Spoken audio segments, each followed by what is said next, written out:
நைட்டுக்கு வந்து கார சட்னி தான் செய்ய போகிறேன். கார சட்னி எதுக்கு செய்யணும், அதுக்கு பதில் தொக்கு மாதிரி ரெடி பண்ணிக்கலாம்னு சொல்லிட்டு வெங்காயம் தக்காளி பச்சை மிளகாய் எல்லாம் கட் பண்ணிட்டு இருக்கேன்.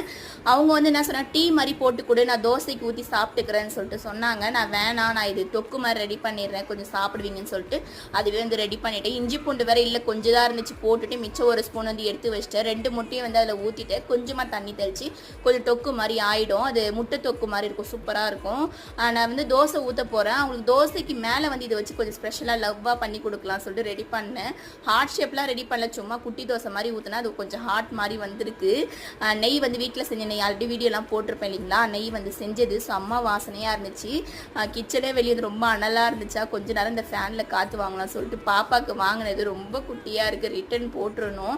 தோசை ஊற்றிட்டேன், அவங்களுக்கு வச்சு டேஸ்ட் பண்ணி பார்க்க சொன்னேன். டேஸ்ட் பண்ணி பார்த்துட்டு உப்பு இல்லைன்ட்டாங்க, எப்பயுமே குறை சொல்லுவாங்க தான். சரி சாப்பிட்டோன்னு சொல்லிட்டு எடுத்து வச்சுட்டு நானும் சாப்பிட்டு பாப்பாவுக்கு கொடுத்தாச்சு.